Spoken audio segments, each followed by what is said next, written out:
Hey, what's up guys? It's DarkArmedDuelist, and today I'm back here with Tyler, and he's going to be profiling his Vaylants Ftk. This deck is absolutely crazy, and you finally got the level 12, man. I did. You did. So, without further ado, guys, don't forget to like, comment, subscribe. Definitely hit that bell so you can become part of Notification Squad, and check out the Patreon down in the description down below for all those awesome rewards. And do you have any shout-outs, Tyler?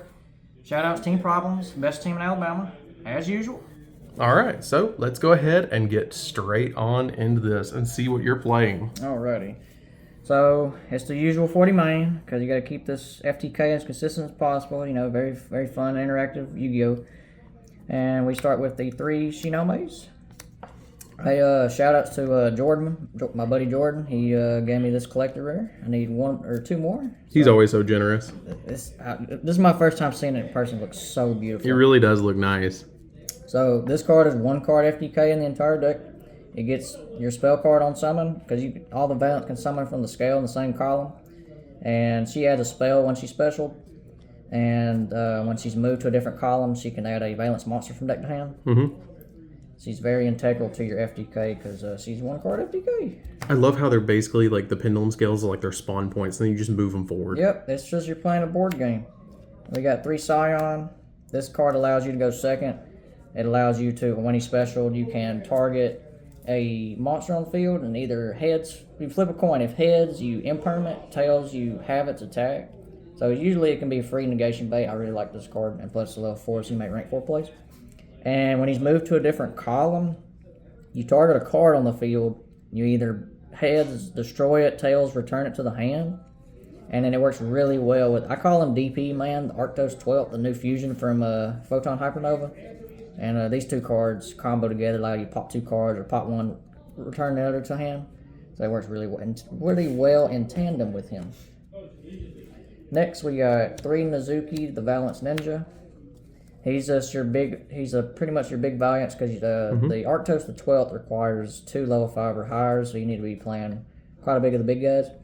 The only thing about the big guys is to summon them from scale, you have to control an associated attribute as the one you're trying to summon, or have their associated field spell. So for in this case, it'd be Shinra Bancho. You don't have to control it; it can just be anywhere on the field. And then he has an effect where you can target any monster in the main monster zone and move it to a different zone. And when he himself is moved, you can pull 1 up from the spell trap zone. But he's pretty nice. Also, it's really funny because if at the time of recording the video, Ninja's very popular right now, and I've had people dancing leaves this because it's Ninja. Because it's a ninja. Oh, that's bad because it gets in anywhere on the field. Yep. I've even stole somebody's the Machine Ninja Fusion guy. And I've Triple T took it, flipped this up, and then banished this because it's Ninja. Yeah. The banished card. That's ridiculous. It's just so hilarious. Next, for the 8, I play 1 Hojo. I originally used to play 2 in the old list, but I dropped him to 1. He pretty much, when he moves, you can fusion summon, and you can actually use your pendulum scales as fusion material. And then he also allows you to target a card in the back row and return it to the hand. So like a Senate Switch or 1 of your Vaylants that's turned into a spell trap, you can turn it to the hand that way to allow you to recycle it. He's pretty good, and if you do this on the opponent's turn with Arctos the 12th, you can fuse on the opponent's turn, but it's pretty niche. And then that's it for the spellcasters. For the machines, we got 3 Buster Baron. This is also integral to your FTK. This is typically what you're going to be getting off the Shinome when you use the spell card to go get, pretty much E-Tele, the solo activation from deck. And he lets you target a monster you control and move it to a different column. And then when he himself is moved, you can move 1 in the back row to another adjacent column. So maybe your scale's clogged up and it's not a balance and you get it out of the scale. You can slide it over to have your scales back. So he helps clean up your back row, kind of. That, and you can field spell, pull it up. Now it's not in the, it have a free column. Then I'm playing 3 Viscount. I really enjoy this card. It's pretty much 2 free bodies combo with field spell. And also he's level 4 machine, and that comes up really, it could come up if you don't open 1 card FTK. And when he's special, you can take a Vaylants from the face-up extra deck and put it in your spell trap zone as a continuous spell. And then you can field spell, pull it up if you have Shinra Bancho. And then alternatively, when he's moved to a different column, you can take 1 in the face-up extra deck and put it in the scale. So it's good follow-up, especially on the opponent's turn. If you leave this on board, it'd be good follow-up. This deck can sometimes, it's all or nothing, and you need all the gas you can get. And I play 3 Mad Marquee. It's very strange consistency boosting, but it's consistency boosting. So what he does is, when you control the special summon card, you control a 6-sided dice. You excavate that top many from your deck, equal to the roll, and try to find a balanced card among them, add it to hand, shuffle the rest of the deck. So I pretty much just call it Pot of Prosperity, and can help you find it's pretty easy to find a card. It's not too often you whiff. Even if you roll a 1, there's a good chance you'll find something. Because you play so many different names. Yeah, because pretty much this whole deck's extenders. Mm-hmm. So, and it's pretty nice that he's a big Valiant, so you can make Arctos 12. And it also comes up part of combo. I play 1 Dominator Duke. It's probably my least favorite one. I usually side it out games 2 and 3. But what he does is you can target a set back row in the opponent's spell trap zone and pretty much lock it. They can't use it for the rest of the turn, but they can chain to it. And then when he's moved, he's Change of Heart. You just take their monster, and it becomes a Valiant. And if it's level 5 or higher, you can use it as fusion material. So it's pretty nice. But he's pretty niche. I usually cut him games 2 and 3. And that's it for the Valiance monsters. Next, I play a Hanshi Kudo Spirit. This is normally what I add if I know I'm unable to get FTK off the Beyond the Pendulum. All I care about is it's a scale 9. And when I Pendulum summon, it returns the hand to free up my spawn points, if you will. Mm-hmm. That way I can keep using them. And then I'll have a free Pendulum summon for the following turn. Since all the Valiants are scale 1, this is scale 9. And then an integral part of the FTK, Magicalibra. It is normally what you add off Beyond if you are able to get to the FTK. And what he does is you declare a number from 1 to 6 or a level. Target 2 monsters you control. You increase one by what you declared and decrease the other by what you declared. So normally what you'll do is you'll target the 6 Mad Marquee with the 2 Buster Baron, declare 2. You'll decrease Mad Marquee by 2 and increase Buster Baron by 2. So you can make 2 level 4s. That's pretty good. Especially because it's a tuner, too. Oh, yeah. If you want to play some Synchros, level 4 tuner. Next, we play Gizmek Okami. The only reason you play this, it is a Small World bridge. I'm playing a Small World engine in this deck, and this is my bridge. This will get Small World plus any either Machine Valiants or a Water Valiants will bridge to Shinome, because you want to see Shinome. That's really cool. So that is it's pretty much you play 9 copies of FTK in the deck. Yeah, you do. I love that that's water. That's so cool. Yep. And then the big man himself, the FTK people. Oh, there it is. Old cyber-stein. A not once per turn, pay 5,000 life point to summon a fusion from your extra deck in attack position. Oh my goodness. And then if you can do some shenanigans with it, which you'll see later, if you don't know already, you can just vomit your whole extra deck out. That's so good. That's it for monsters. Spell cards. We got 2 of the Shinra Bancho and 2 of the Kyongwaisen. You don't want to play too many of these. So what they do is, on activation, you activate the other one from the deck to your opponent's spell field zone. So if you activate Shinra Bancho, you give them Kyongwaisen, and vice versa. And pretty much what Shinra Bancho does is you can, if there's 2 cards in the field zones, you need 2 cards in the field zone for both to use the effect. The turn player can either pull one up from the spell trap zone in the same column, or target an effect monster opponent controls in the same column as your monster and push it to the back row as a continuous spell card. Huh. So this one is extender play that you combo with your Viscount typically. And then this one is negation bait. Because it's like, if I'm going to push your negation monster back, you might as well just negate it. But it sucks when you draw more than 1 copy. Which one would you prefer to have on the field on your side? Oh, Shinra Bancho 100%. Okay. 100%. It isn't the best card. I'd rather have Shinra Bancho than Kyongwaisen, but if I have to play Kyongwaisen, I will keep Kyongwaisen. Next, Vaylants Awakening solo activation. It is pretty much e-tail for your deck. You activate a Vaylants monster from deck in your Pendulum Scale. And then if there's a field card anywhere, either player's side, you can banish it from grave to move a guy. It's just send it switch. This is normally what you're going to add off the Shinome. You put Shinome in scale, summon, add this, put Buster Baron in scale, and then you just go off and FTK them. And next, I play 1 Vaylants Wars. Sometimes I want to play this at 2, but all it does is add field spell. And like I said, you don't want too many field spells. And it has the bonus effect where you can destroy a pendulum monster card you control to add Senate Switch from deck to hand. So normally if you're unable to FTK or if you want to get an extra field spell to give it to your opponent so that way they control a card and you can't be imperm, for example, or evenly matched, you will pop the Magic Caliber because it stays in scale. You can't get it out of scale unless you want to summon it with the Shinra Bancho effect. So this is a good way to get rid of it. I got you. And it has a graveyard effect that allows you to go into a grind game where you can put one, you banish it from grave, not the turn it sent to grave, to put a Vaylants from the face-up extra deck in the scale. So you can put Shinomi back and just get the plays rolling again. That's pretty cool, though. I like that. That's basically almost like terraforming with bonus effects. Yes, it's pretty nice. And then speaking of Senate Switch, there's Senate Switch. The one of.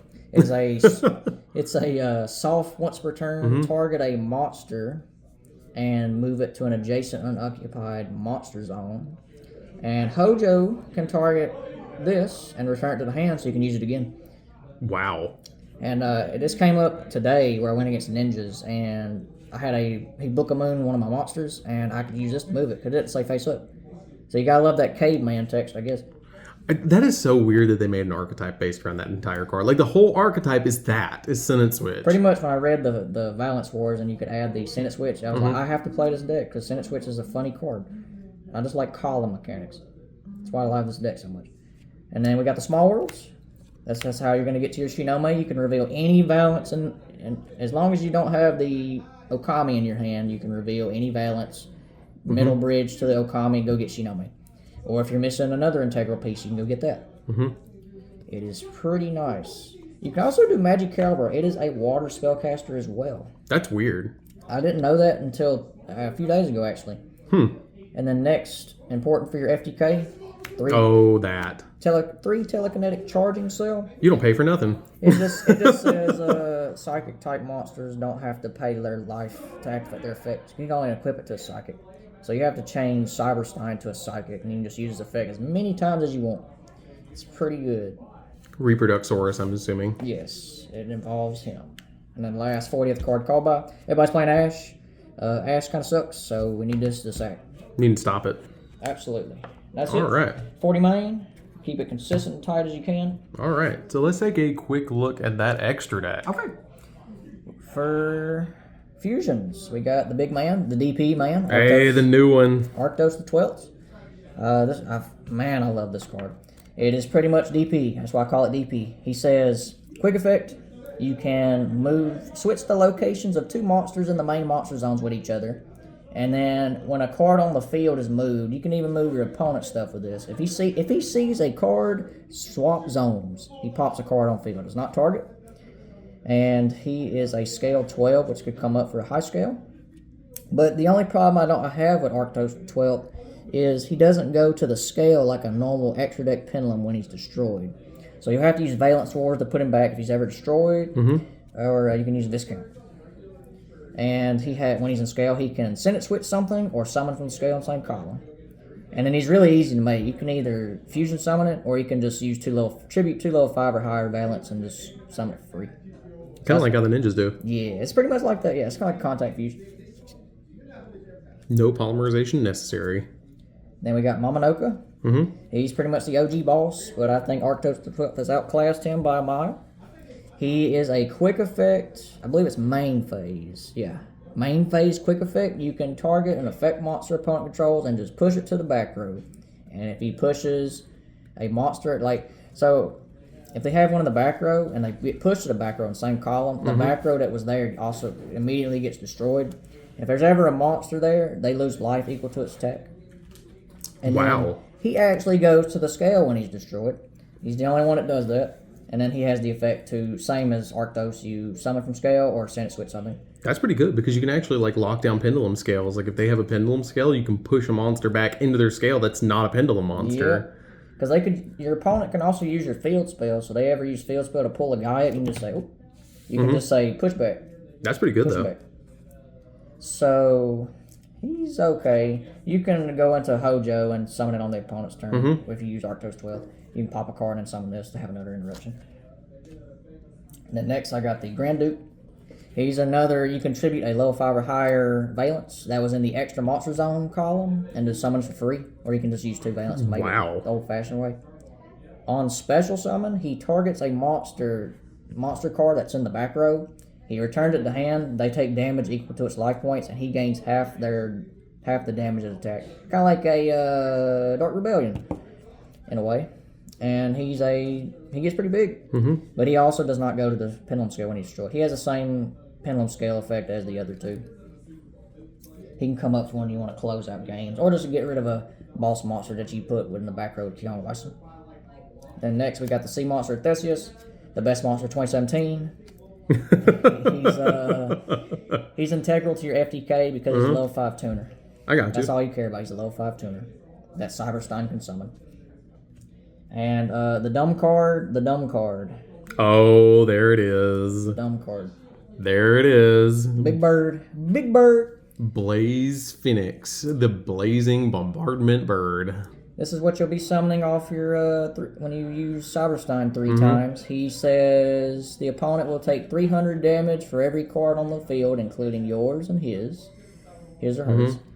That is a soft once per turn. If you give him the field spell, that's the extra 600 because you have a field spell and he's going to have a field spell. And then if you have pendulum scales, that's another 300. So if you will have 6 monster zones occupied. You will have a field spell, they will have a field spell, and you will have 1 scale, which will be Magicabra. That will be more than lethal. So Shinome will summon 3 of these and kill the opponent turn 1. Yeah, that'll be like 8 times 3, yeah. On a minimum board, it will be 8,100. Wow. At most, it could be around 9K or more. Yeah, it's very... He's done it to me quite a few times. Quite a few. That's it for fusions and next links beyond. I was playing 2, but it comes up where if you fail to FDK, this gets negated or an integral piece gets stopped. You could play a second one, but I cut it to have versatility in my extra deck. And this is how you get Magicabra.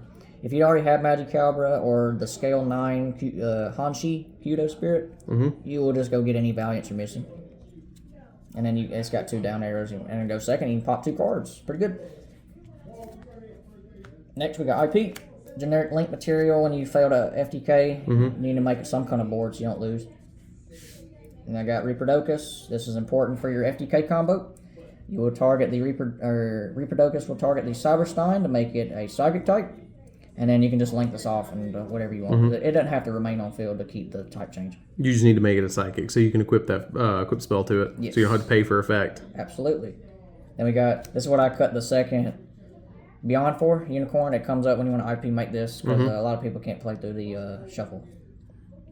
And then every pendulum deck plays this, so I'm playing it too.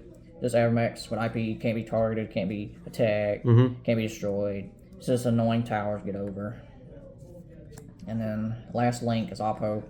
If you failed FTK, you got this to fall back on for at least 3 to 4 monster negates. And if you have Arctos 12, that's a DPE pop. That's pretty good. And then I'm playing 1 Synchro Power Tool. You will use a level 2 like Shinome with the level 5 Sea Monster Theseus. Make this so you can go find your equip and equip it to Cyberstein. And then the last 15th card, this is how you, after you Magicabra, target the 2, make the rank 4 play, you make this. This is how you add the Cyberstein. I got you. That's really cool. You can also use 2 Viscount. If you have 2 Viscount, you can make it this way too. That's super cool that you can just search that in just to make this and then just search out Cyberstein too. That's ridiculous. You can even do that in like Spriggans too and search out Cyberstein and do things and make stereo, which is just ridiculous. Oh yeah, they can do this pretty much the same thing. But if you ever failed FTK, but you can still make this and you know you can't FTK, you can always just add another Viscount or a Buster Baron, level 4 lower machines. Yeah. And if you ever detach, you can just add it back from Graveyard. That's from Graveyard too. I got you. Do you have a side deck? I do have a side deck. All right, let's take a quick look at that. All right. So we got Cashtira running around. So I got 3 nib. Oh, me. I am a Pendulum deck. Cashtira player says block pin scale. I say game 2. This says no game 2. No game 2. So you have to play this. Usually if you win die roll and you're going in blind, they're like, we don't know what you're playing. And then you see me FTK and now you see, oh, he's playing Pendulum deck. These come in.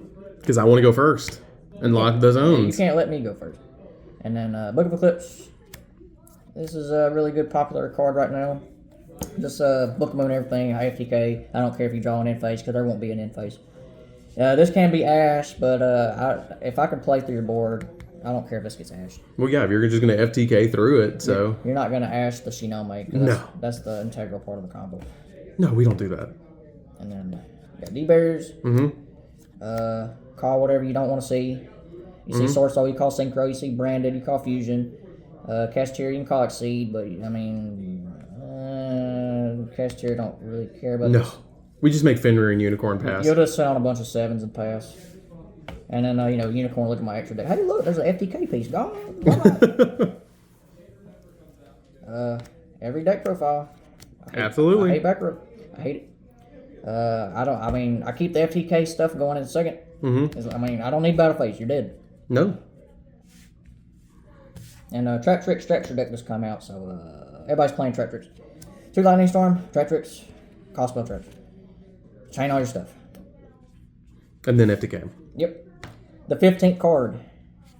Change your heart. Alright. Steal their opponent's monster and link it off. It's buzzed. Yeah, I mean, it just gets rid of something that's a problem card. It's pretty much the sweet spot. That's pretty cool. So that's it for this one, guys. That's a really cool deck, Tyler. I really think that being able to FTK with this deck is just really ridiculous. It is, for real. And dude, you're like a front runner with this deck at locals. Like, yes, it's so cool. It's so cool. So anyways, guys, it's DarkArmedDuelist. Don't forget to like, comment, subscribe, and definitely hit that bell next to become part of notification squad. You got anything that you would change in the deck, or is it just good right now how it is? I think I want to put in crossouts. Probably going to take out the small worlds and put in like 1 Nib and 1 Ash and some crossouts. I got you. So stop them so they can't hit you with it. I got Nib so many times a day. I did that. I put in crossouts in my my Cashier deck. Yeah, I totally am behind that. I'll probably cut small world packages for crossouts and test it out, see if I like it, see if I miss the consistency. We'll see. I got you. Well, thank you so much for the profile, and I hope you guys did enjoy it. So don't forget to like, comment, subscribe. Definitely hit that bell there so you can become part of notification squad, and we'll see you guys in the next video. See you later, guys.